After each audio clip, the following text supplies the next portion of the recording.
Okay, welcome to the CBAP class. Today we're going to be working on chapter 6. I want to start with this.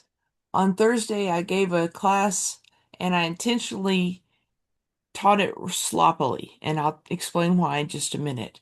I gave a class on how to make your own CBAP test bank using Copilot M365. M365 is the business license for Copilot, so you may not have it at home. You only would have it at through a company account. But I showed how to do it, and we walked through it, and I did it sloppily on purpose because I wanted people to understand you don't have to be perfect. Seriously, you can tell Copilot, give me the instructions for this and look at the instructions and make changes to it, say, no, I only want 25 questions, or um, I only want you to give me A through D instead of through three. I'm 1, 2, 3, and 4. Uh, Tell it exactly what you want, drop it into the agent, and then activate it, make it, tell it to create the agent, and it will create the agent for you. So you have your own test bank. You can also tell it to track your progress, test you on the weak areas that you've shown through previous tests. You can tell it to test you on terminology, on techniques, on specific chapters, on specific concepts. Uh, Tell it to uh, test you with scenarios just like the CBAP. You can give it the percentages of how many questions per chapter and say, whenever I say all chapters, I want you to observe this as the percentages for the test. You can tell it to test you 25 questions at a time or the entire CBAP structure. So I'm going to, let's see, we're all online now. I'm going to put the link to this meeting in the chat, and I'm also going to give you the link to all of our recordings. So this is, hello, Amarachi. Thank you for coming on camera. So whenever you go to this is our master classes. This is what we do every single Thursday night, and you're welcome to look through any of these. We've done this since 2021, so this is our 2026 version series. This is what we do for our domestic group. Here is y'all's recordings, and then here is the 2025 going on through the previous CBAPs. Here's our SDLC project. It was a specific thing to teach SDLC, and then going 23, 24, 23, and I think that's when we started our recordings. Maybe I thought we'd started in 21, but maybe not. But all of this is available to you. I've put links to both of these in the chat, not only the entire library here, which is this link here, but also how to make your own CBAP test bank to test you personally. You can tell it to act as your coach and give you instructions. You can also ask it things outside of test questions. You can say, help me understand more about this one concept, and it will generate some information about it. You do have to have the PDF of the Babok to put in to give it the background information. The PDF of the Babok it was given to you if you're a member of the IIBA. So all you have to do is have that. I show you how to do it in the recording here. Does anybody have any questions about this before I go on?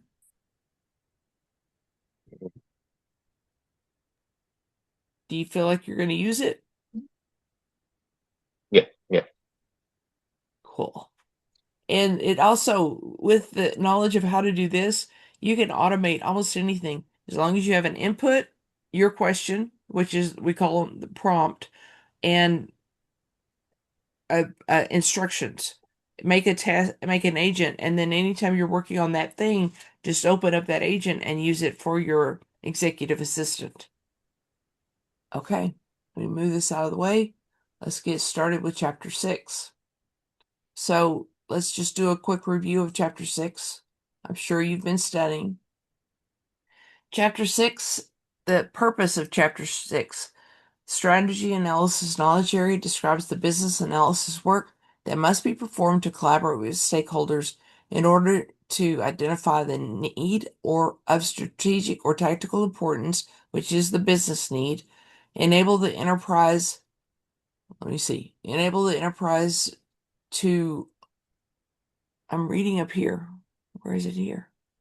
There it is. Enable the enterprise to address the need and align the resulting strategy for the change with higher and lower level strategies. So this is the only chapter in the book that has only 4 tasks: analyze current state, define future state, assess risk, and define change strategy. So this is where you create your business rules. I'm sorry, your business case, and it's the critical area of identifying your current state. I'm sure you've been on projects where people will give you the instruction, here's the change you need to make. You don't need to worry about current state. And so this chapter goes deeply into understand what current state is before you start making changes, because it helps you know how to move forward. Does anybody have any questions on these 4 tasks before we go into the questions? Okay, you guys are rocking. Let me move this aside. Okay, first question in chapter 6. Jessica's a lead business analyst for a major upgrade of enterprise resource planning, or ERP, software for her company. She's concerned about the risk associated with achieving the future state and the sponsor wants for the enterprise. That the sponsor wants for the enterprise. Besides the sponsor, which of the following stakeholders would be sensible to invite to the meeting? So she's talking about the risks of achieving the future state. So which task is it that she's working in?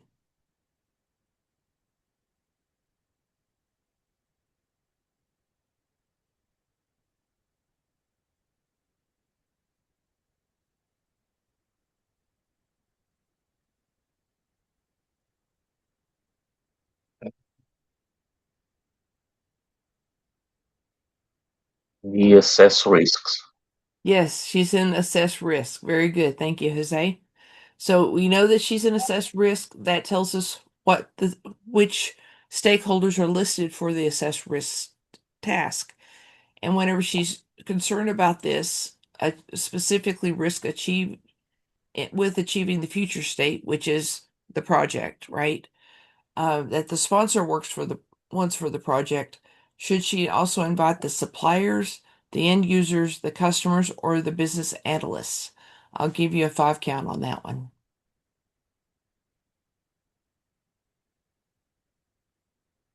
Okay, which one should we eliminate?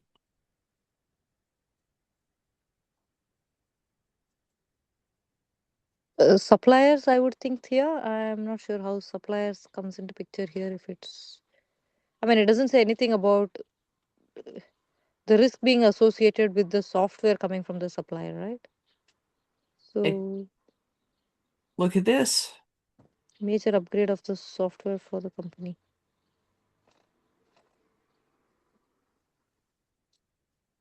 No, I believe that the correct answer is actually suppliers, Yeah, I think now it must mean the supplier. Yeah. because they are the people providing the ERP.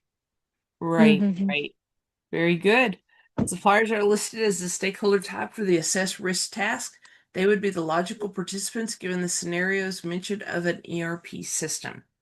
Let me turn on my Okay. fan real quick. It's warming up here.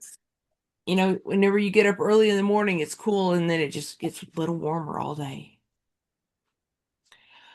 Placido is a business analyst who works at the Trevi Global Foods, or TGEV, a TGF, a food distribution company that has just acquired Agave Food Distributors, AFD, in the same industry. He has recommended a review of how dairy production is done in both companies because he's talked to a few stakeholders who told him it's handled differently in both companies. This is particularly important because there are different regulations for different countries, provinces, and states where the food is distributed. So, what task is he working in? Of chapter 6.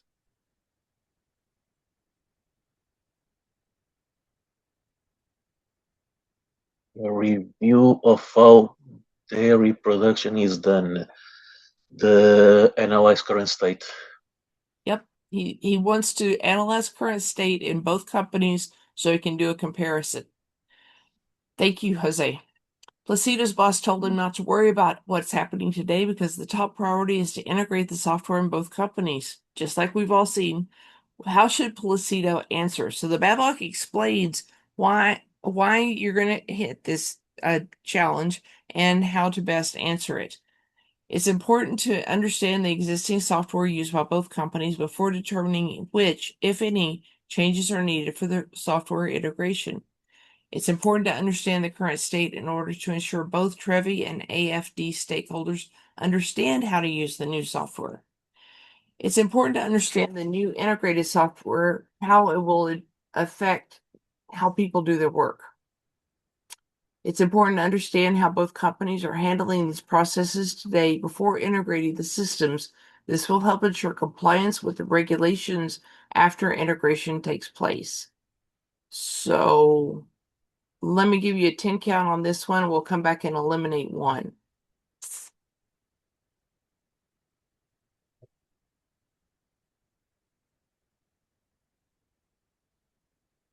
I think Okay. it's D because the um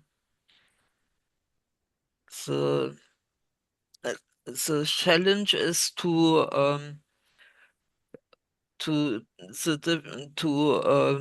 make sure the different regulations are met by each country. Okay, that's very good reasoning. Do I have another vote? Yes. Yes, I think D. Okay. Two votes for Why? D. Go ahead. Yeah, so for me, it has to do with compliance, one, and understanding the current state, which have to do with the process involved. So how both companies handle both processes now defines the whole current state situation, helps them understand the current state of the companies or the situation on ground before they can now properly integrate the system, and also they can work on ensuring that they comply with the regulations of the different countries and provinces. That's very I'm good divided reason. between I'm divided between A and D. Okay, you feel like it could be A? So Yes, why? understanding the what we have right now, so we also understand the needs for the change. Okay, so this talks about processes and this talks about existing software. Okay, let's test D since I've got several votes for D. And so D is correct. One of the strengths of process modeling that it provides documentation for compliance purposes. Let's see why it is not A. Although this is true and needs to be done, software is just one component of the current state. So the word processes encompasses software as well. Initially, I was initially torn between A and D, but the reason why I stuck with D was because of the compliance that D Mm-hmm. had. Yeah, so A and D had that distinct for me too. Yeah, this one doesn't talk about anything about what the question mentioned about regulations. Regulations, which is compliance or laws or um, contracts, maybe. Okay, let's go to the Privacy is a nice example for regulations which are different in many countries. yes. And the most important is the European GDPR because Yes. there are a huge sum of penalties if you don't um, meet the requirements. Yes. Here in the United States, we've got different states that have similar requirements to the European GDPR. Um, and it changes so quickly between in the states. So not only do we have the federal, we have the state, then we have the if we're doing international, we have to consider all the different countries as well. And also, it's like that, even if it's an American company, they are involved with the European market, so Yes. they have to adjust to the European law. Yep. We have to consider it all and conform and provide the reports. I was surprised at one time to realize that we have to provide reports at on their deadline, and none of them agree on the deadlines. So it's each entity's deadline, each entity's format with each entity's data calls in it. And if you don't do it, there are penalties. They can shut you down. They can make it where you can't do business in their area, their region. They can increase the audits, which takes your people's time and effort away from the rest of their work. So you really have to please them all. Let's go to question 2 on that same scenario. The business executive overseeing the funding for this initiative insists that analyzing current state is a waste of time. She says that the gains of productivity will be made by allowing the software to drive the future state. How should Placido respond? Change occurs in the context of the future state, which will affect stakeholders, processes, technologies, and policies. Determining the future state of the enterprise prior to the change is necessary to identify which will need to change to provide value and achieve success. Although it's true that the benefits will be realized only after the solution has been implemented, taking the time to determine the solution scope will reduce risk and prevent costly errors and rework. The risk of conflict among stakeholders and the delay caused by spending time resolving the conflict will be reduced by analyzing the current state. If we do not define the current state, we will not be able to define performance measures to determine the effectiveness of the new solution. So according to the BABOK, which one of these should we eliminate first? Let's walk through it. What do you think of this one?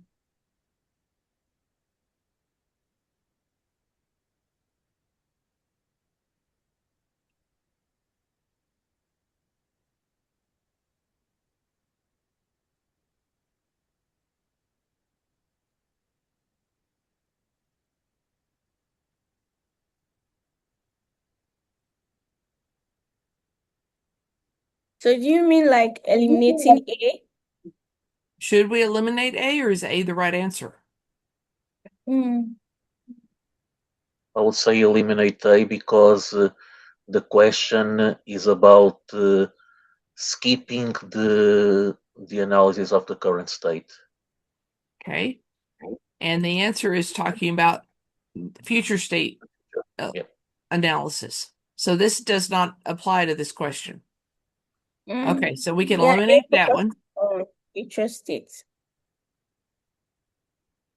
So how about this one? Does this one apply to this question?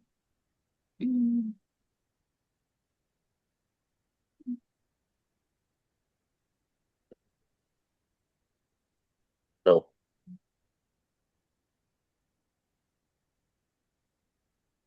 although it's true, it doesn't apply to this question. Yeah, I agree. I The think problem second with B this can be one, eliminated as well. it's talking about solution scope. Determining solution scope and determining current state, although they might have some overlap, they're not the same thing. Okay, how about this one? Is this one the best answer according to the BABOK?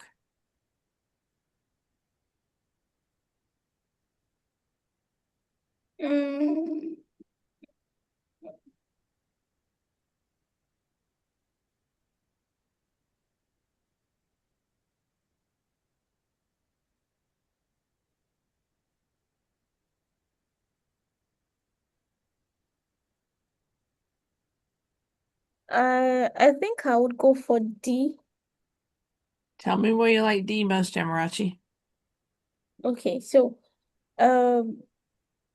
if we do not this saying it's giving like what we have to lose if we don't analyze it, because now this is I'm picturing it in a real life situation, and you have someone who is fighting, an executive who is like, okay, we don't really need this. This is a waste of time.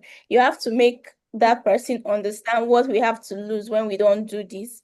So, yeah. So while C is also correct, I believe D hits the points more because it helps to define the performance measures to determine the effectiveness of a solution. So the executive is already saying, oh, the productivity, we are going to see the productivity or the results after the software drives the future state. But then how do we determine that that is done or that is successful? That's only if we analyze the current state. So yeah, that makes the a better option for me. Amarachi, let me ask you a question. Yes. Mhm. What will happen if you're working on a solution and that's going to be totally a new solution? We don't have a current state. I mean, just I want to make kind of an assumption, kind of a very vague Okay. assumption. So Mm-hmm. without understanding the current, I mean, can you determine some matrices to measure the effectiveness of your solution? Okay. And Okay. the assumption is that you don't have a current state. Can you still define some matrices and measures to measure the effectiveness of your solution? There is a way to Yeah, do that that. Mhm. Go ahead, Amarachi. Okay. I said yes. You can do that. So, but You're muted. sorry. So, yes, you can do that. But the difference now is you're not basing it on past records or result. How do I explain it?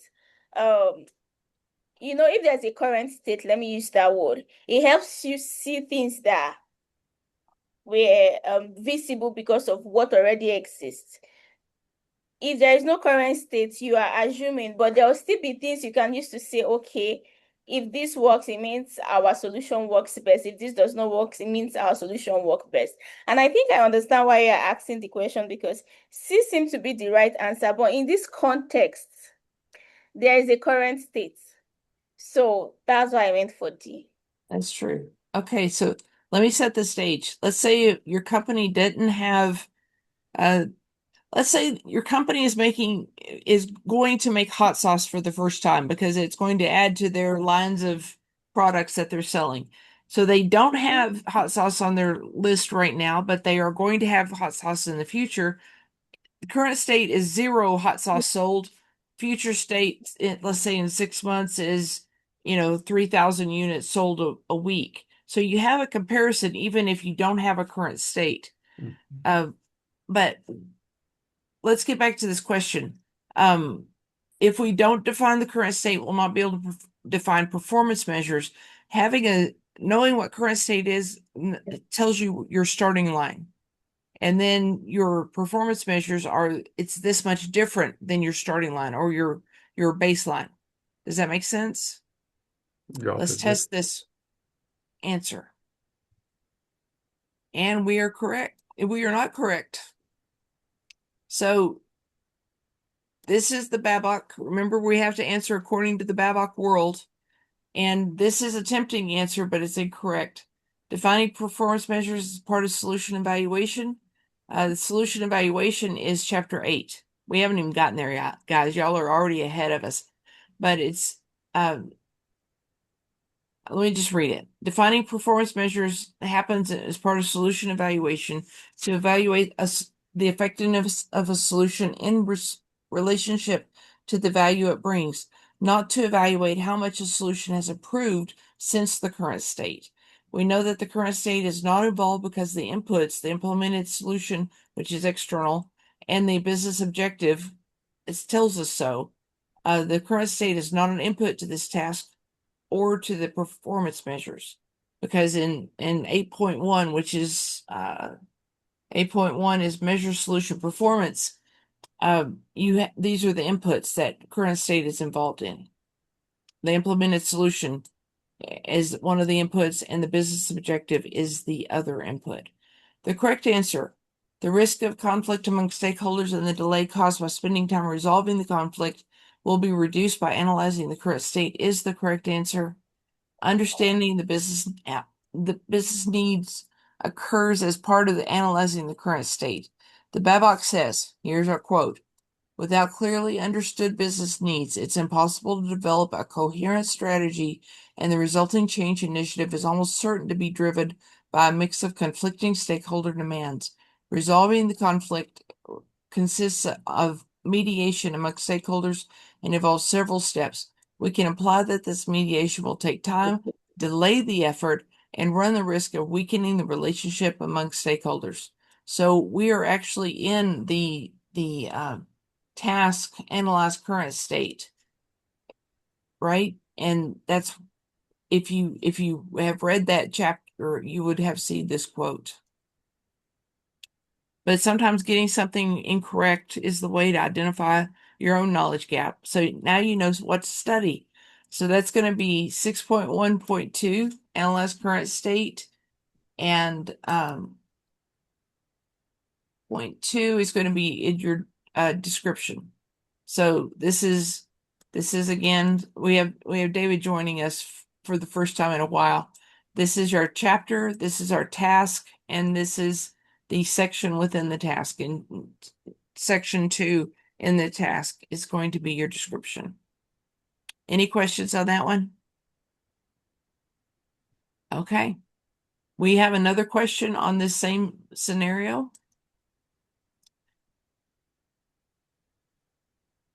Okay, after a great deal of discussion, the business executive has agreed to model existing processes and compare the time it takes to complete the value stream of the dairy production processes.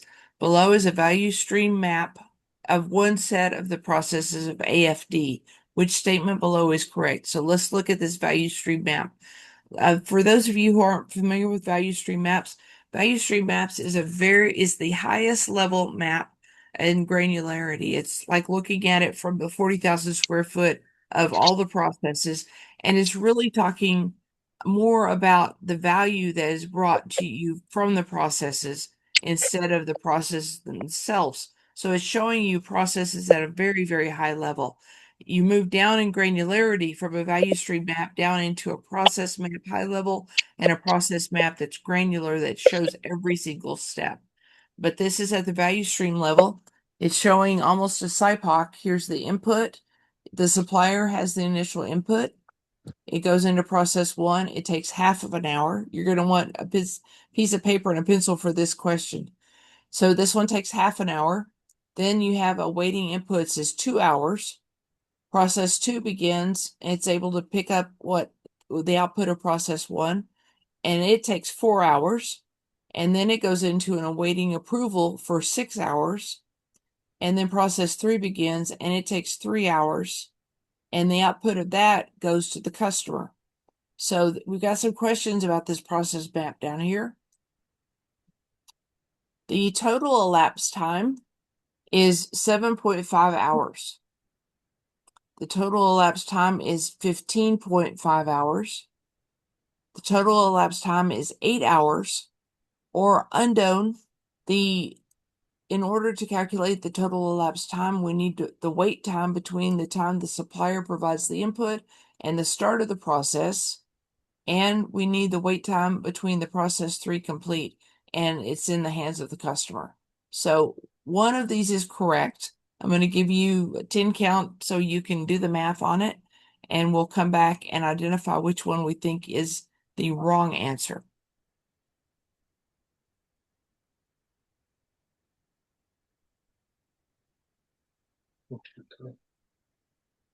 Okay.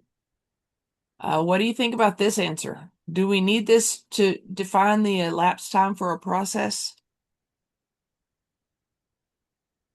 We do need the wait time, but it's also provided on those triangles. Okay, we've got the delay time down here. This answer is saying we need the delay time up here before the Okay. input and after the output. Between the supplier.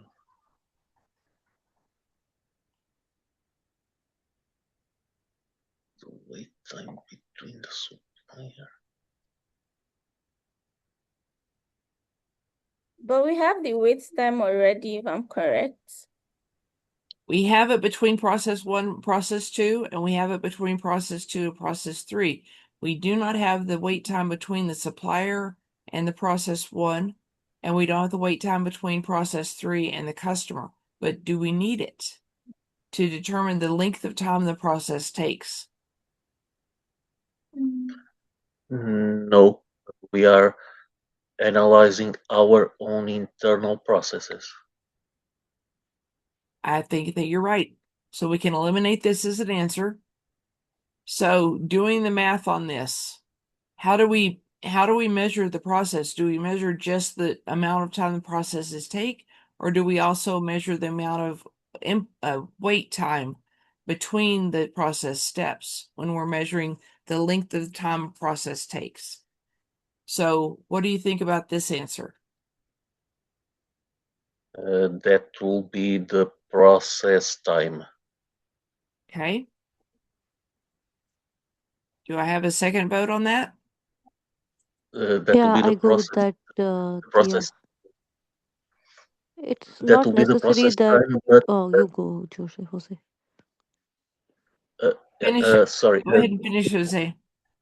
That will be the process time, but the elapsed time, it's the total amount of time that the entire process takes, and that includes the wait With an time. input. Yep.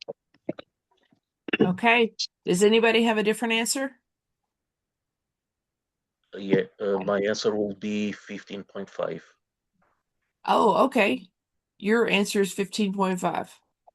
Okay. Yeah, the Did every 7.5 hours for the process and plus the 8 hours for the wait time. Okay, I've got one vote for B. Do I have any other votes for B, A, or C? David, did I see that you answered? I will go for A. Okay. Why do you like A better, David? In as much as Joe mentioned, also considering the awaiting input, because it says before the process was able to move from 1 to 2, right? You had to wait 2 hours, before you can get that out. So before you can get process 2 to process 3, you also add within approval hours. So if I want to, because now answering the question is not just answering it logically, but you need to work with the Babok book itself, about value, the value description. So I'm gonna go for A. Okay.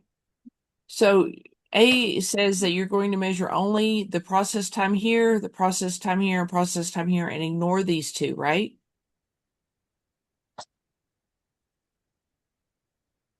I think I want to go for B. Okay. All right. I've got 2 votes for B and 1 vote for A. Let's go back and check it. And B is correct.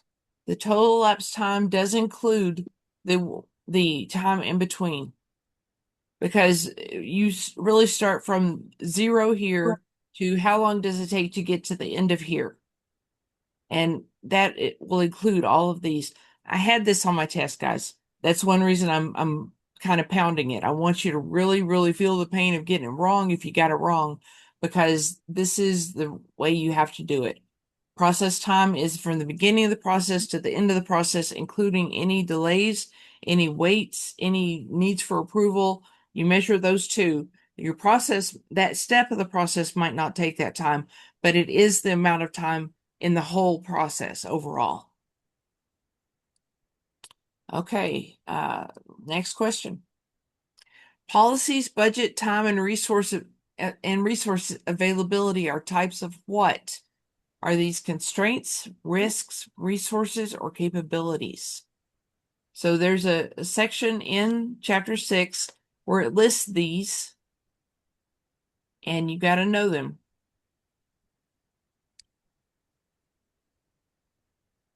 So are these constraints, risk, resources, or capabilities? What can we eliminate?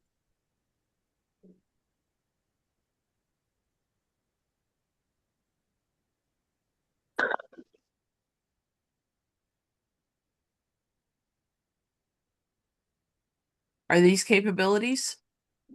Nope. Nah, Yes. I've got a yes for capabilities. I think that's what no. I heard. Yes. This can exclude it. Can be Oh, excluded. excluded. Okay. We're going to exclude capabilities here. Are these resources? No. I Are would these say they are constraints. Yeah. so we feel This like could constraints be is the the answer? correct one. Yeah, I'll go with constraints. Okay, let's test constraints. These are constraints because they describe aspects of the current and future state that may not be changed by the solution. Whenever I look at this question, I immediately see the iron triangle in my head.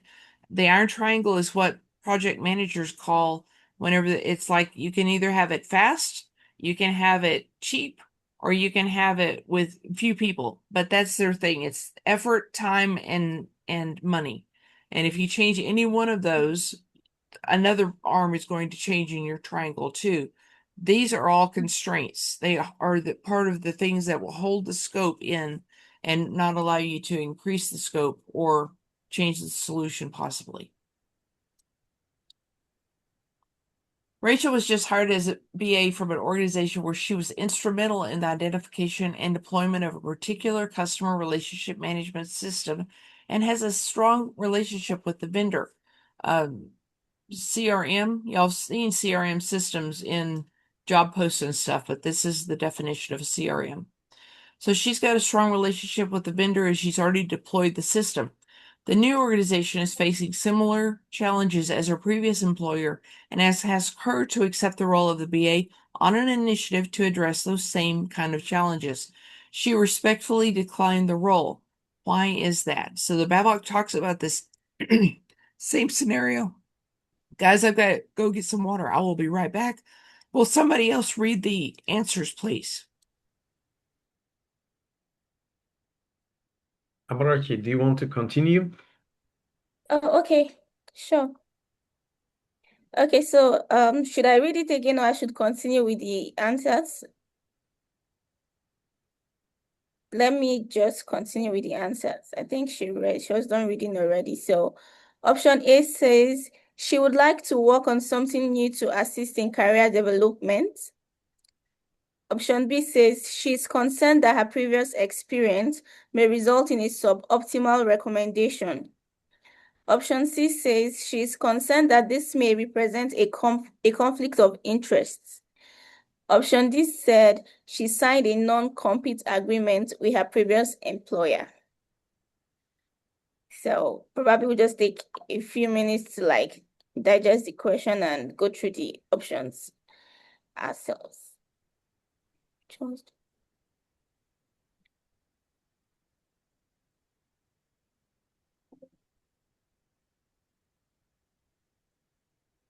Okay. Emirachi, you got them all read, correct? Yes. Yes, Okay. I did. So let's go through these. Do you think that this one is a good answer or a bad answer? Good answer. Okay, so you like this as the answer to the question? Remember, you got to answer according to the Babok. Let's go to the next one. How about that one? Is that a good answer according to the Babok or not? So Amarachi says we can eliminate that one. I can only tell because she's on screen, so I can tell. How about this one? What does the Babok say about this one? Is this good or bad?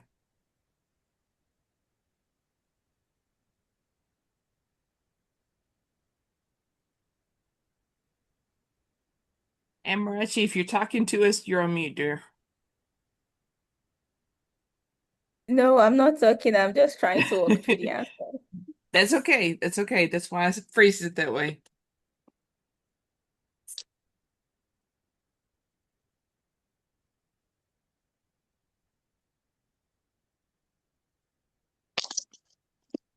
That's a good question.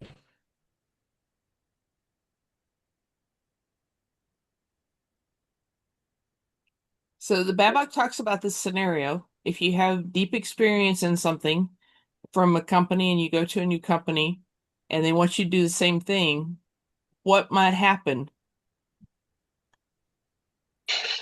Okay. No opinion on this one. How about this one? Is this the reason she declined the role?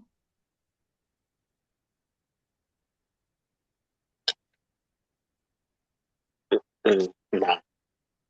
David, I can see that you're talking, but I can't hear you for some reason. Nah.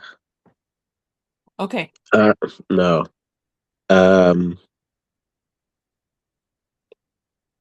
It looks more like conflict of interest.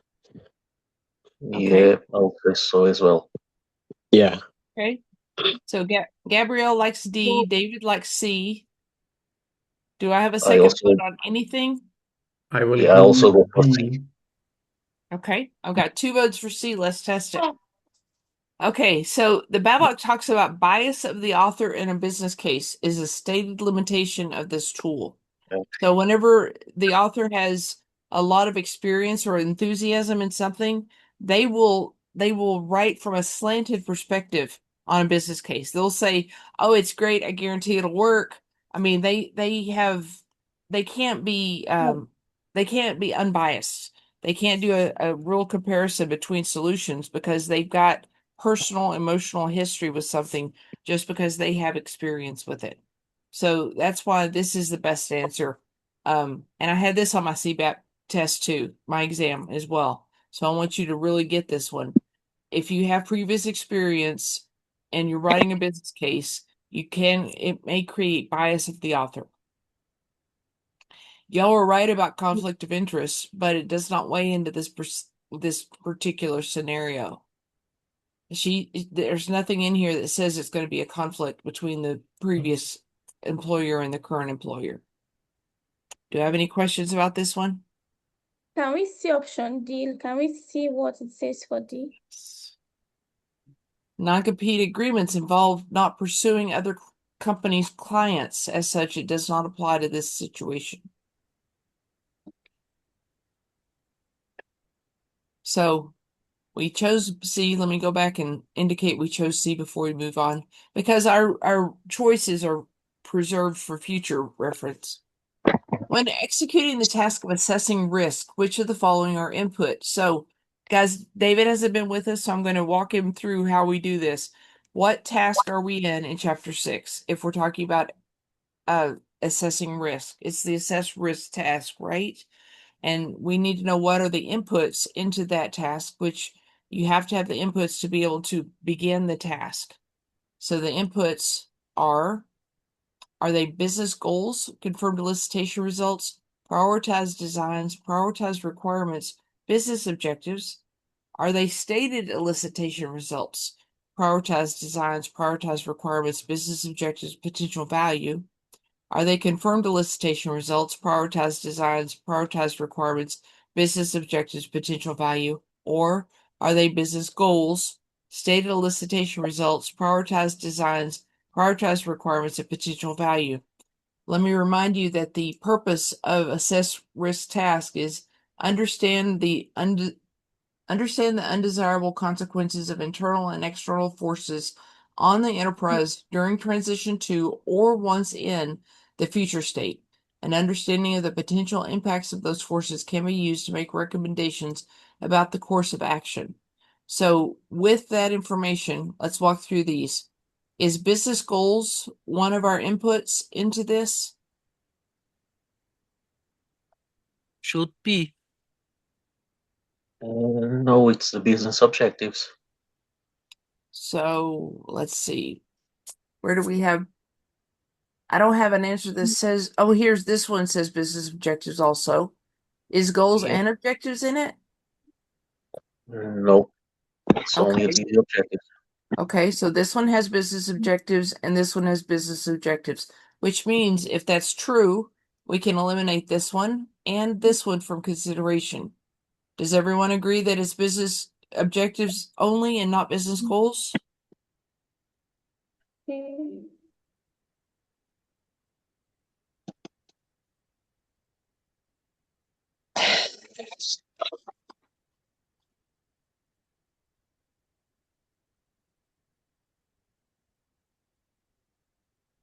Okay. Yes. Okay. I think the difference between business goals and the business objectives is that the business objectives are more operational. And when we do the risk analysis, it is on the more operational things. That's good reasoning. Remember, we're using the term business goal and business objective from the Babok perspective. It is probably not what you're used to using in the real world, especially for business objectives. So be sure that you're thinking in the Babok terminology whenever we're answering this question. So stated elicitation results is in both of these answers. Prioritize designs is in both of these answers. Prioritize requirements is in both of these answers. This one has potential value, and this one does not have potential value. So is potential value in our list of required inputs? Yes. It's either B or C. Okay. I will go with C because it's the confirmed elicitation result. Okay. You have already passed the elicitation phase. The requirements and designs are confirmed and should be prioritized. Okay. Let's So yeah, test C. Let's see what we get. Jose, you're right on the money. Internal and external influencers are also inputs to the assess a risk task. Let's check B. Elicitation results must be confirmed versus stated. Look at you, Jose. You got it right. Speaking your reasoning out loud really helps the rest of the team understand how to answer these questions better. Does anybody want to see any of the others? Okay, let's move on. Ryan is a BA working on gathering information for a business case. He's using benchmarking studies of the competition. He has determined that the potential risks associated with implementation are roughly the same as expected value. Which of the following would Ryan most likely to recommend? So this determination is talked about in the Babok, and it says in this situation, this is the most likely recommendation from the BA. So it's basically asking you, have you read this? Let me take a drink real quick. Oh. So, possible answers. Pursue the change and its potential benefits regardless of the risk level. Seek ways to increase solution value that will outweigh the risk. Pursue the change and invest in some risk mitigation. Recommend the organization not pursue the change. Now, I want to say that in answering this, your first instinct is to say what you would do in the project. It is probably very different than what the Babok says in this case. This is one of those 10% questions that the Babok answers a little differently than the way we do it. So you got to know. So let's talk about which one we should eliminate according to the Babok.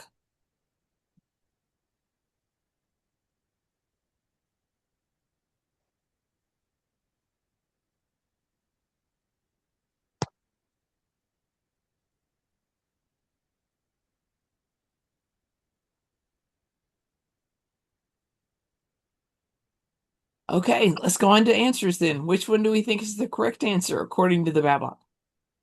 Uh, According to the Babok, it should be B. Okay. Yes. Seek ways to increase solution value that will outweigh the risks. Yeah. Do I have a second vote? Okay. Yeah. Test it. This is the best recommendation for this scenario. So whenever your potential risk associated with the implementation are roughly the same as the expected value, your return on investment, you're going to increase ways you're going to determine if you can increase the solution value so that you can eliminate it. You don't want your return on investment to be zero. And that's what this is saying. It's going to be 0. And so if you can't increase what this solution is going to give you, you shouldn't do you shouldn't do the project. Joy is a business analyst and is working with her project manager on a project to automate a manual process. They are working together on a work breakdown structure to break down which type of scope. So first of all, are they working on an existing manual process? So that's going to be analyze current state, right?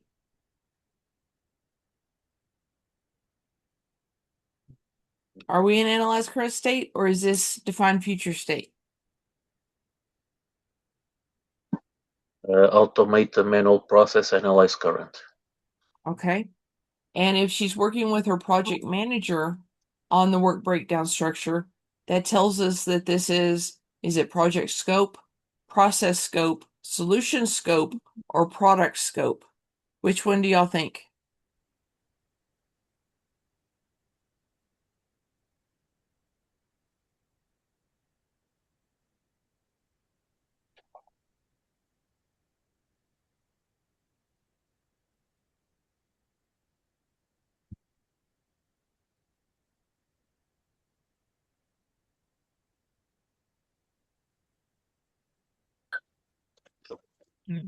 I would say the process scope.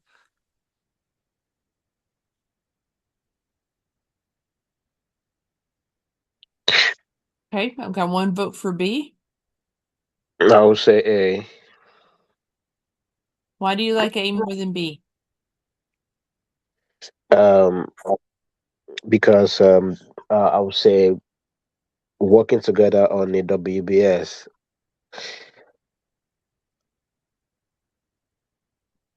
Because I would say because they're working on the project, and WBS is when you segment what you're doing. If I put it that way in a layman's term. Okay. Okay, I've got 1 vote for A and 1 vote for B. Anybody else? Uh, Maybe better the A. Okay. yes, I 2 will go votes with for A A. as well. Okay. 3. The work breakdown structure is a tool to help break down project scope. The WBS organizes and defines the entire scope of the project.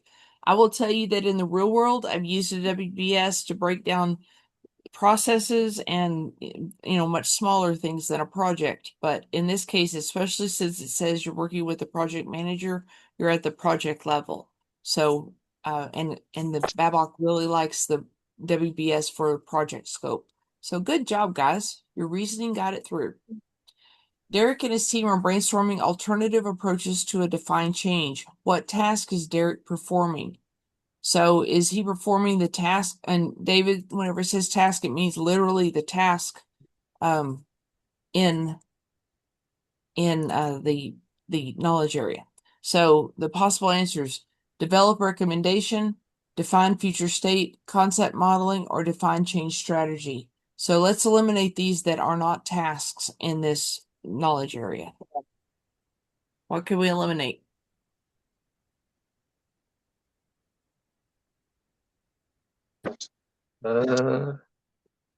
All except B. Okay, is that the only task in this knowledge area? Analyze current state, future state, risks.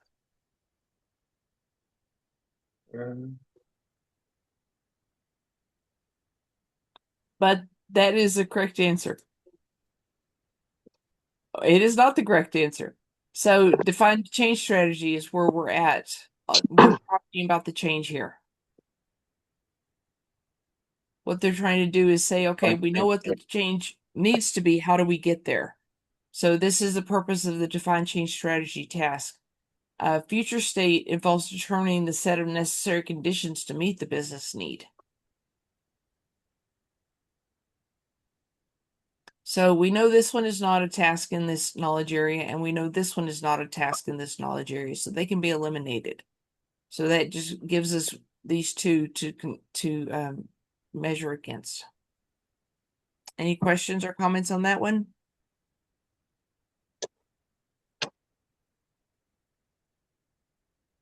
Okay, let's move on.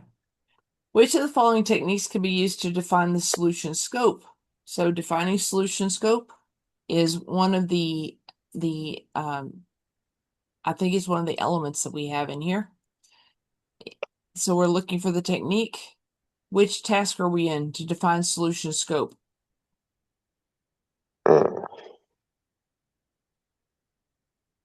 I would say the B, the functional decomposition. Okay.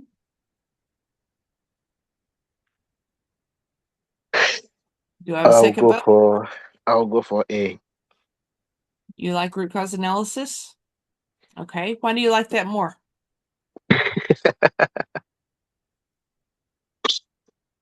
Because it says, which of the techniques can be used to help define. So if you want to use functional decomposition, I feel like you identified what the bottleneck is, Okay. but to use other techniques here, which is cost benefit analysis, it means that you've identified what the bottleneck is as well. So before you can also get work breakdown structure, I want to believe you've identified what the issue is. So it's to determine what is the blocker before I apply other techniques. My perspective, though. Your logic is sound. Whenever we're defining solution scope, guys, which task are we in? Define future state. Are you sure? Define the solution scope. Define the solution scope. Perhaps going back to the previous question could answer this, isn't it? Which of the following techniques can be used to help define the solution scope? Let's first answer, where do we define solution scope? Which task is it?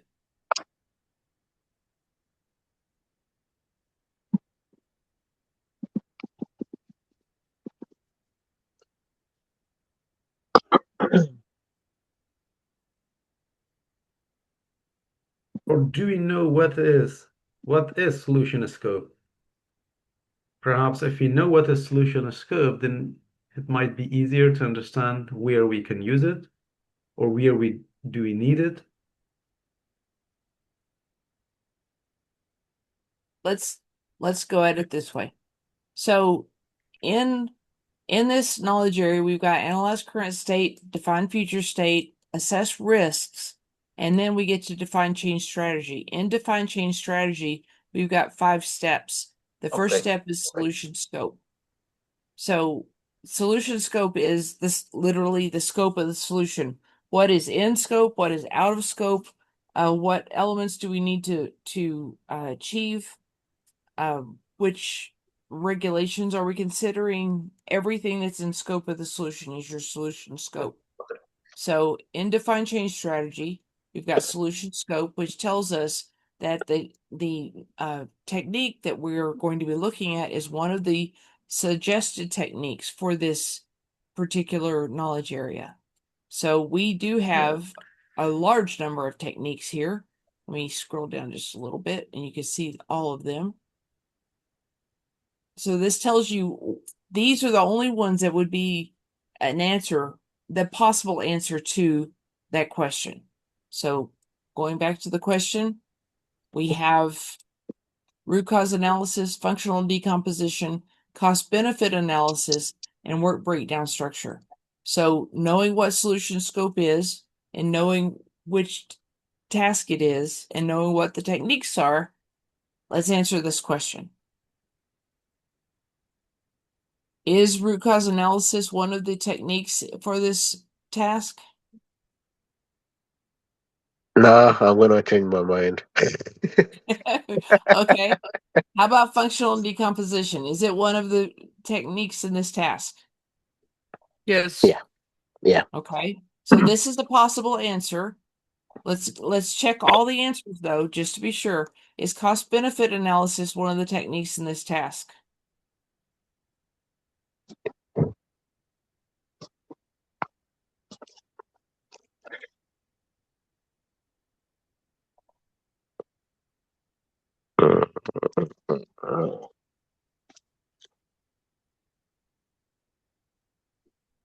I got confused in the process, but my initial answer will be the same as Gabriel, the functional decomposition, understanding Okay.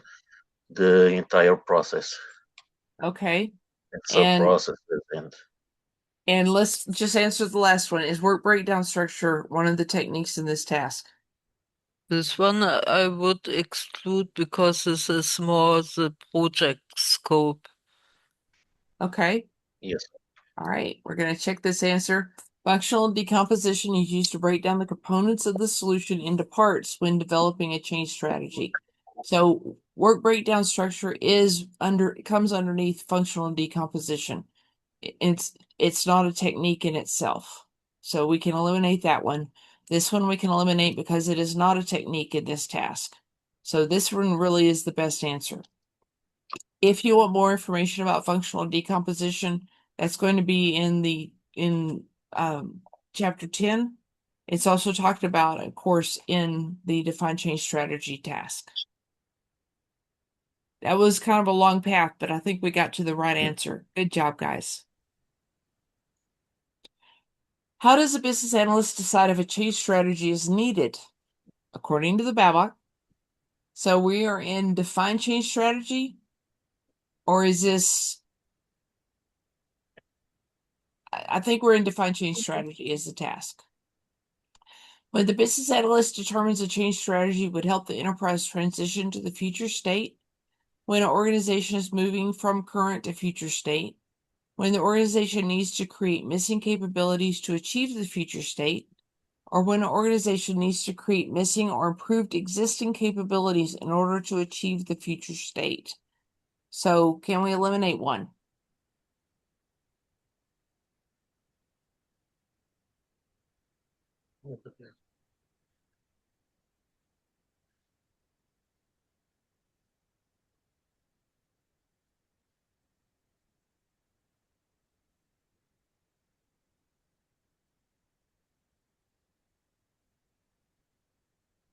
Okay, so what do we think the right answer is?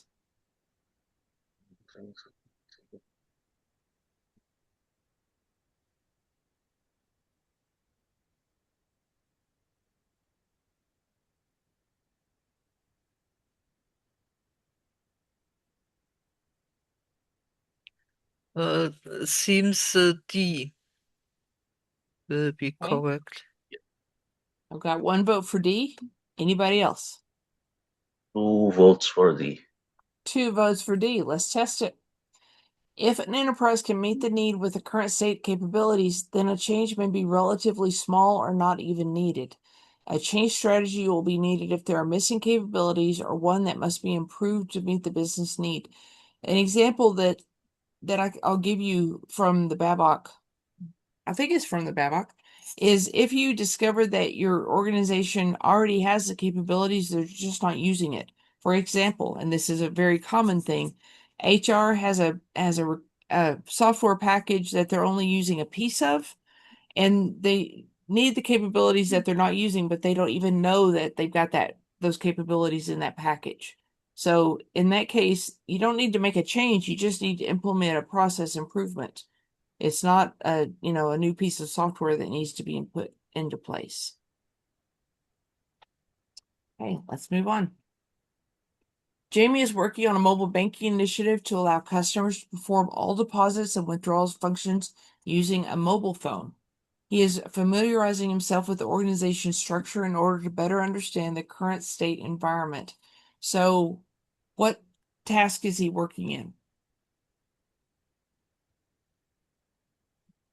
Familiarizing with the organization structure, analyze current state.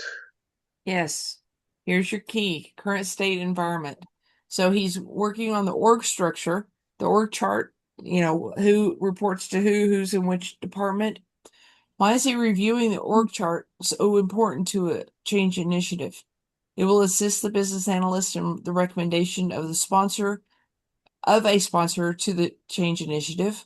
The reporting structure may aid or limit the potential change so that stakeholders aren't overlooked in the elicitation process, so the political impacts of transitioning to the future state are fully understood. The BABOK talks about working with the org structure in analyzing current state for one of these reasons. Can somebody tell me which one they think it is?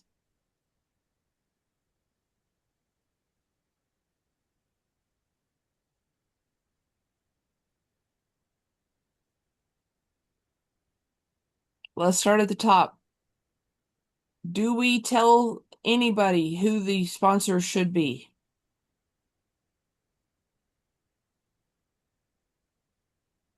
Yes, if you want to sponsor it ourselves. But we don't. That's not what we do, is it? So we can eliminate that one. So we've eliminated one. What do we think the best answer is?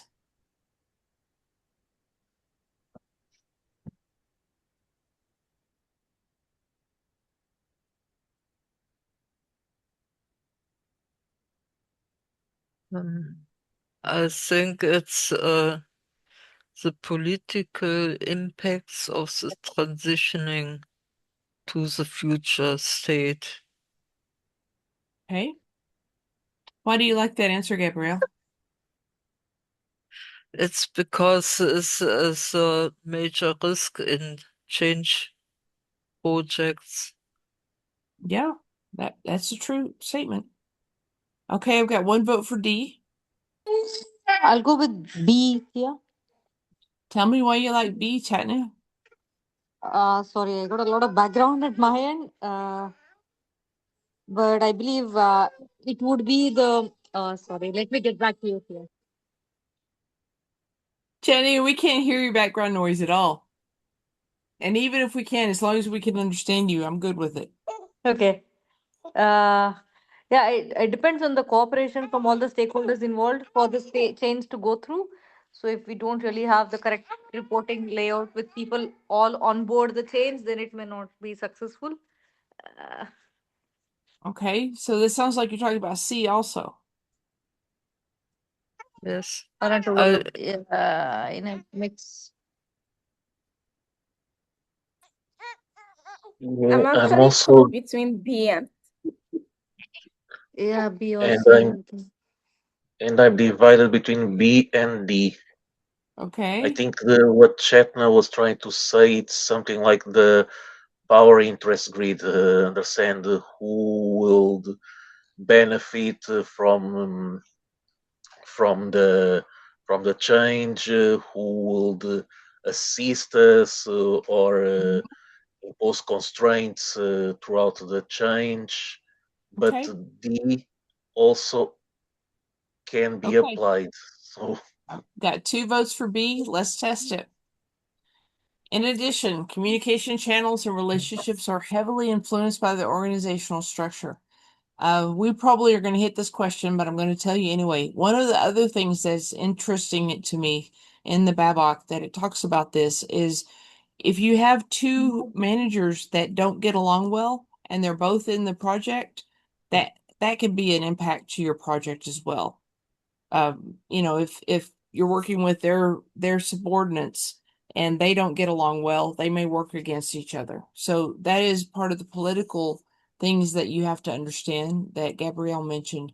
But in this case, the reason that he is working with the org structure is because it may aid or limit the potential change, as Jose said. Thank you can you all. please just use Yes, also D? I just D. want to understand what is their rationale. While this may be true, that's not the Okay. reason stated in the BABOK. As Jose, we and also one thing, I'm not sure if this is going to be helpful. Political impacts will be good, but do you think you will understand the political impact only by going through the organizational chart? Right. The org chart isn't going Yes. to tell you a Yes. lot about that. It can tell you who's involved, and if you have background on it, that can lead into political. But the org chart itself isn't going to tell you all the political information that you need. Okay, next question. James is exploring various strategies to transform the enterprise from its current to their desired future state. How many business cases might James develop in support of his final recommendation? So the BABOK talks about creating business cases in a specific manner. Is it one business case per change strategy? One business case for the final recommendation? It depends upon the culture of the organization, or one business case for each alternative solution that was considered. So what does the BABOK say? And let's eliminate one.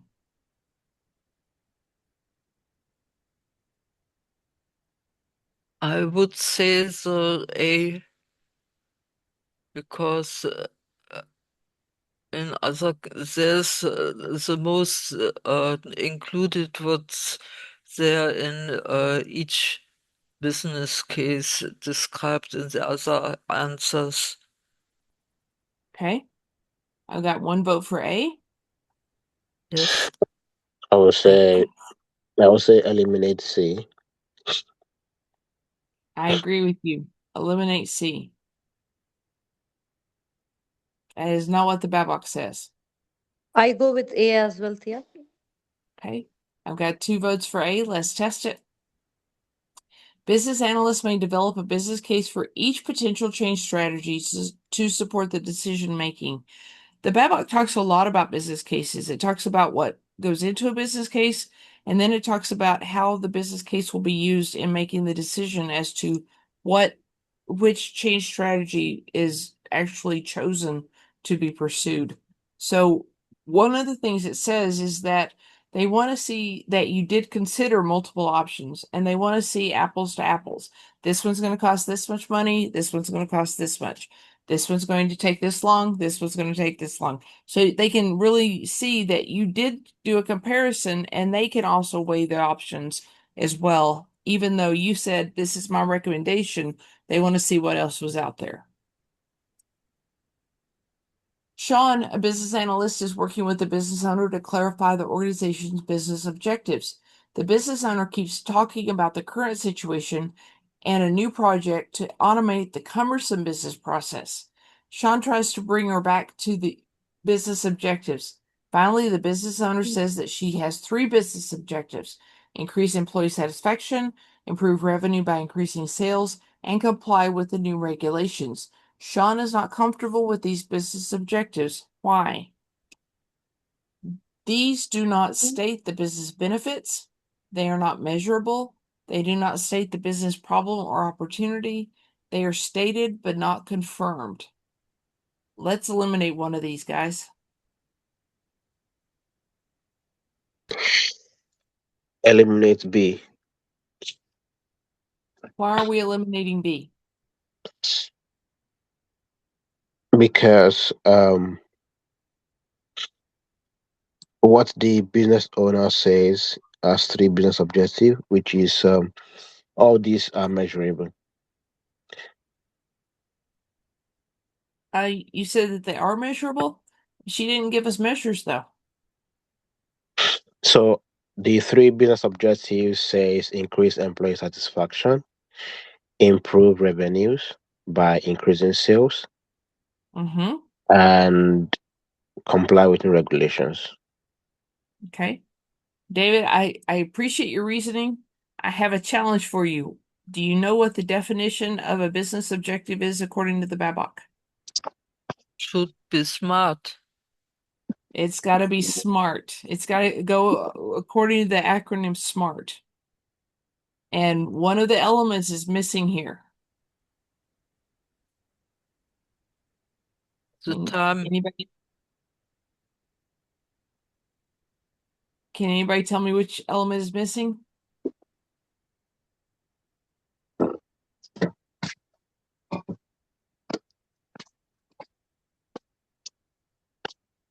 The timing, yes. Just as Gabriel said, yeah. I'm sorry, I didn't hear Gabrielle. So Is it B. measurable? Okay, let's test it. Objectives need to be SMART, specific, measurable, achievable, relevant, and time-bounded. Also, the stated objectives are lacking the specific and time-bounded aspects. So she didn't give us specific and time-bounded as well as the other information that we need to call them true business objectives. That's why Sean is not comfortable with these business objectives. So I agree, David, they could be measured, but she didn't give us measurements. Increase employee satisfaction to what? Improve revenues by increasing sales by what measure? What is our goal? So we have to have, it has to be fully SMART. Any questions on that one? Okay. In order to confidently analyze the current state of an enterprise, what must a BA utilize as input? So analyzing current state is our task, right? And what are the inputs into that task? Is it confirmed elicitation results, unconfirmed elicitation results, elicitation activity plan, or interview and workshop transcripts? Let's eliminate one. The unconfirmed elicitation. Okay, we can eliminate that one.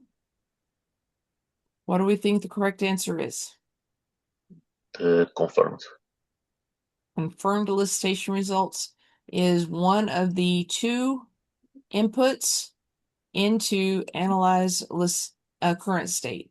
We need our business needs and we need our elicitation results that are in confirmed state.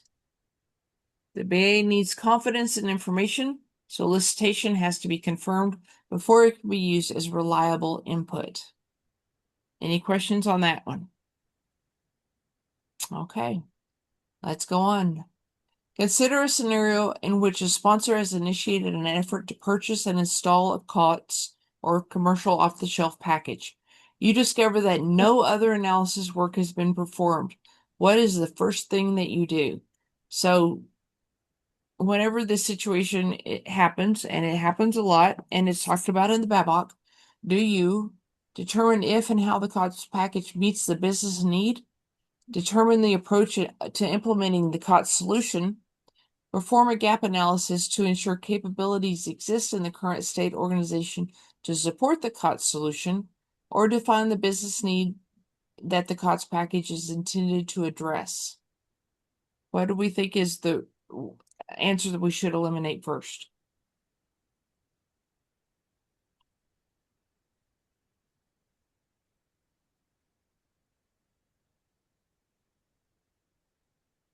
Eliminate B. Why, Jose? No other analysis work was performed. This is just something that someone with authority decided to implement without assessing risks, assessing the capabilities, current state, what the company already has, without not making any type of analysis. Right. So determining the approach will be like, okay, we're gonna do as you say, and it's on you when things go bad. So, Early in my career, I was a people pleaser. And so if somebody says, hey, we want you to do this, I just did what they told me to do, trying to please Yeah. them. And now I know better. So what do we think is the right answer? I think it's D, because there was discovered that no other analysis work has been performed. Okay, I've got So one vote they for have D. to start from the very beginning. Yes, start from the beginning. So I've got one vote for B. I'm sorry, for D as in dog. Any I'm other divided votes? between A and D. Okay. It's the business need, it's the start from the start, but I'm just not understanding the difference between those two. So this is This defining is the business need, and you have to define the business need before you can determine if it's going to meet the business need. Okay. This one, you don't have the business need yet. Okay. Then D for dog. Okay, I'll check that answer. When confronted with a change to the system, the first task is to define why the change is warranted by defining the business need. What are we even trying to do? You know, you got to start there. You have been instructed to compare your organizational practices against the best-in-class practices at other companies. What do you need to perform? So doing this right here is the definition of one of these techniques. Is it a focus group, a benchmark study, a feasibility study, or market analysis?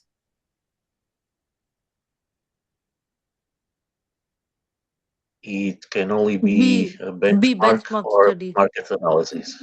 I think we have come across Yeah. this question earlier, Thea. Did we? Sometime I We did think talk it about a sounds. benchmark, but it was a different question. Is it okay? This technique compares an organization with other organizations. David, I noticed that you have lost your ability to come on to speak. So if you want to drop something in the chat, I do have the chat open. Let's talk about benchmarking. There's a drawback to benchmarking that you can learn from other people's experiences in other companies, and you can implement what they implemented in your company. But the drawback is that even if you do implement exactly what they did, they are ahead of you in time and experience. You will never achieve the same experience, same results that they're achieving now as they are achieving now. You may always be 6 months behind them. And there's also the fact that their culture may be very different than yours, so that their acceptance of the project or program or processes were taken in easier than what it is in your organization. So you've got to consider all that whenever you start with benchmarking and then you do your cultural analysis. Okay. Sam's recommendation was unanimously approved by the steering team. What really sold decision makers were the forecasted benefits of the future state he modeled with incredible detail. We're going to have $100,000 in sales. How will Sam utilize that forecasted potential in the business analysis process? So how is he going to actually go use it? Sam assessed and reported the potential value in order to drive consensus among decision makers. Since consensus was reached, the primary purpose of the forecasted benefit has been fulfilled. Sam will ensure that all the requirements and designs support the delivery of forecasted benefits. Sam will ensure that requirements and designs meet the quality standards and are usable for the purpose that they serve. Sam will define metrics and key performance indicators from which to measure solution performance once the future state is implemented. Let's start with eliminating one of these. Which one is not the right answer?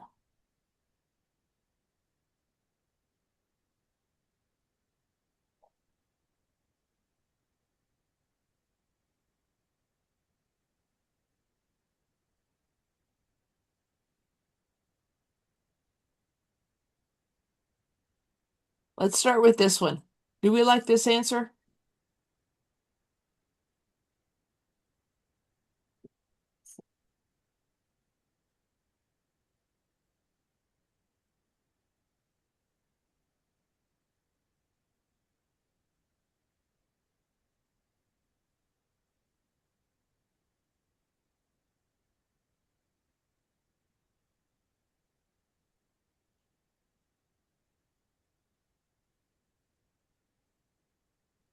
It's more about how will Sam utilize that forecasted potential value in the business analysis process. And there I would see that there is something like a benefits management. Okay. And this would be Sam will ensure that requirements and designs meet quality standards and are usable for the purpose they serve, but more as a delivery of forecasted benefits. Okay, so you like B as the answer? Yes, the B. The Okay. B or the C, but most the B. Okay. So let's talk about why A is not the answer. This has no integrity.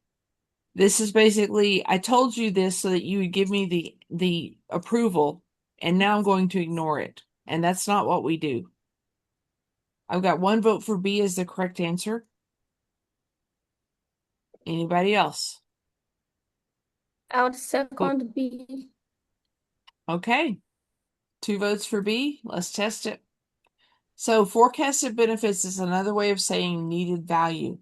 This answer describes the task of validating requirements, which is one of the tasks that uses the future state description as an output of a defined future state task, which is what the scenario is describing. So Sam gave them, this is what the future state's going to be, right? And then we want to move that on into, you don't know this yet, but in chapter 7, these need some of the information that you provided in chapter 6. So you're working on the future, even whenever you're working on your business case and getting that done. Okay, let's move forward. When analyzing current state of an organization, a business analyst may perform a cultural assessment. Which of the following is not true regarding the value of the cultural assessment? So 3 of these are true, 1 of them is not. And when do you perform a cultural assessment? Can you remind me which task that is?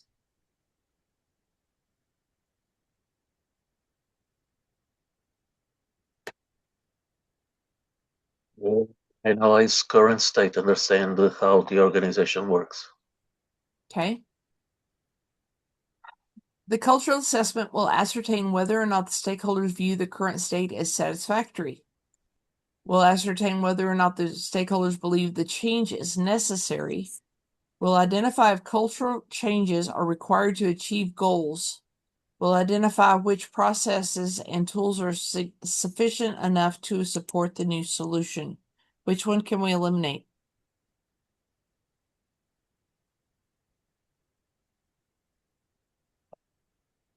I would say it's a C.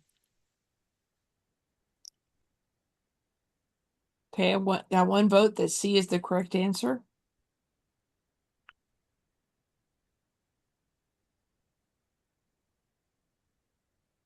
That's true. The question here is what's not true.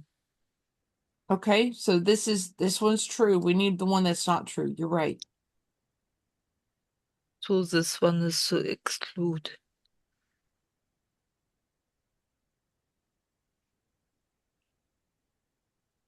I tell you what, let's start at the top. Is this one true about cultural assessment?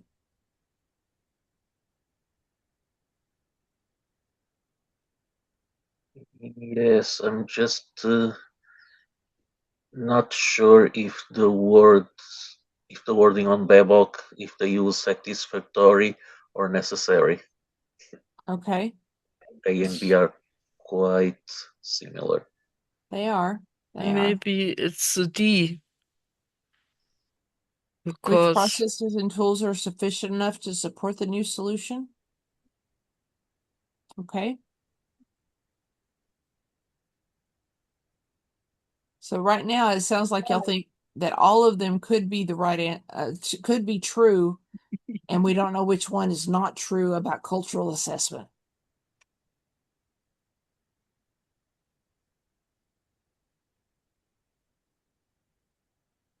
Okay, I'm going to pick B and let's test it. We'll figure out what the right answer is. So the correct answer is cultural assessment will identify the processes and tools are sufficient enough to support the new solution.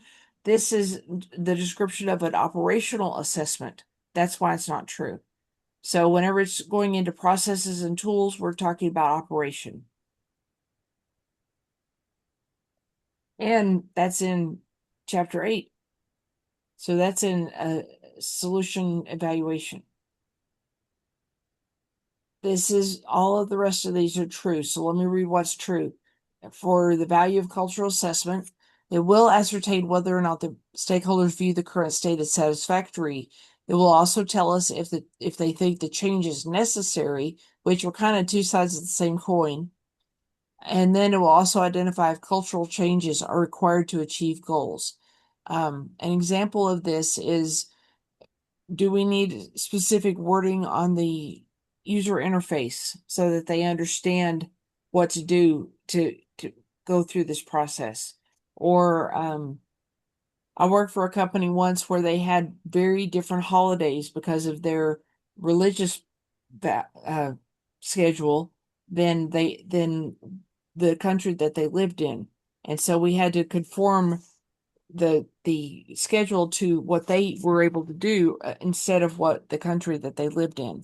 So we had to work on cultural assessment whenever we're making those evaluations.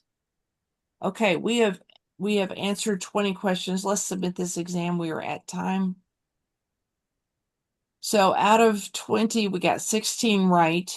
This score is not correct because it's based on a 25. Out of 16, so we made about a 80%, something like that. 80% is pretty darn good for chapter 6 that we have never done before. David, let me ask you to be sure you're listening for this one. Chapter 6 is the beginning of the hardest chapters. 6, 7, and 8 are the hardest chapters. So we've already gone through all the other chapters in the book. 6, 7, and 8 is where we're at now, and it is one of the hardest. So I'm not surprised that y'all are having challenges with it. This is one you really, really have to read. I also encourage you, let me see if I can get Slack open here.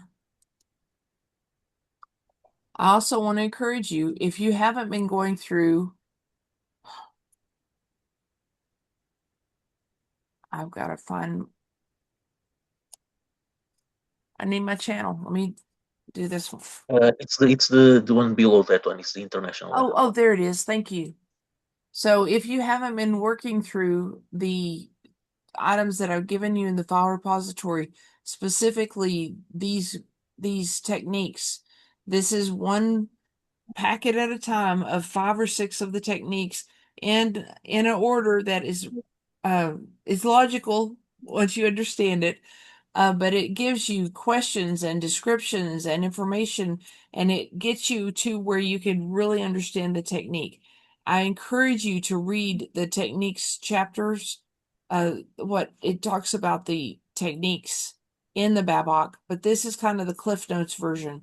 One thing I do like about this is it not only talks about the purpose, strengths, and limitations, but it also gives you hints and exam clues that will lead you to this is the technique they're talking about. You got to have the techniques. And so work through these. I estimate that if you work through one every 2 weeks, you'll make it through all of them before we finish the end of this course. But we may be a little late in the course for you to start. So don't be surprised if you need to speed up. Tia, Excuse me. Yes. Chetna here. Sorry, I don't seem to have access to this channel still. I raised the concern last week, I've but got you access here, dear. I don't seem to have this visible on my Slack. I don't know what I'm missing. Do you not have this tab here that says file No, I repository? don't see the international channel at all, the connections. Okay, well, I tell you what, drop your email in the chat. You can do it directly Mm-hmm. to me if you don't want to do it to Okay. everybody, and I will Yep. just invite you again. Yes, please. Okay. Let's try that. I will ping you I my email ID. I think I know what the issue is. I Oh, think it's sure. Tell- when you are joining the group. Slack Hmm? will ask you, do you want to go to your existing workplace Mm-hmm. or do you want to join IIBA's workplace? I was doing the first thing and that was wrong. Okay. You actually you cannot create your own workplace. You cannot join your own existing workplace. You need Mm-hmm. to say join 2026 - CBAP - Tampa Ah, workspace. Thea, would you be able to just ping the name of this channel for me? I will try Yes, I that to will. see if I can map it to my list and see if I'm able to access it from my workplace. There you Okay. go. All right. I'm going to give that a shot. Yeah. Okay. David, I don't see that you're in this one yet. If you'll give me your email, I'll add you as well. I have a few things in here that I've put in for you to review over all this. Let me give you a few notes on it. Group 6 is the diagrams, and I keep adding more things to it and updating it. Okay. It's turning into a book. You don't need to know it that deeply for the CBAP. You need to know things like what is cardinality, how to read cardinality. You need to know crow's foot notation. You need to know the difference between the two different kinds of diagrams. Let me open it up because the names, they're not, the names are not in English, so my brain has trouble with them. Here they are. So one is the Gain Sartison and one is the Jordan. So you need to know what the differences are. And I'm making this better because I'm giving you this is the differences right here. I wish somebody had done this for me whenever I was taking the test because it's not explained well in the BABOK. But whenever you take the test, it's going to say which one is this. And you need to be able to look at the diagram that it shows you on the screen and be able to analyze which one this is. So I really encourage you to go through these. And I've got one more document I'm going to be adding in this. So you've got a wealth of stuff here, guys. I really hope you take advantage of it because you're going to see some of the stuff on the test. And I don't want you to go, I wish I'd paid attention to that. I want you to have full confidence when you sit down and work through it. Okay, I've got David here. Let me add you. I'm going to add, let's see, invite. Yes. Okay, David, you should be getting that now. Thank you, Thea. My pleasure. Okay, we are at the end of our time and a bit over. I'm sorry about that. Let's stay with chapter 6 one more week. I really feel like y'all need to dive into it and get it under your belt because chapter 7 is going to be harder and it builds on chapter 6. So you need to have chapter 6 under your belt. Chapter 7 is 30% of the test. So we're going to probably spend 3 weeks on that one, if not 4. But work on chapter 6 deeply so that you have that as a foundation for chapter 7. Okay? All right, guys. I will see you next week. If anybody wants to send me a text on either Slack or in LinkedIn and give me some feedback on Kasi, he requested feedback. I am only hearing good things, but Kasi always likes to improve too. So if you could tell him one thing he could do a little bit better, he likes to hear that. But tell him the good stuff too, and I will pass those on to him. All right. Thank you so much. I will see y'all later. Bye, guys. Thank you. Thanks. Thank you all. Bye. Everyone. Bye.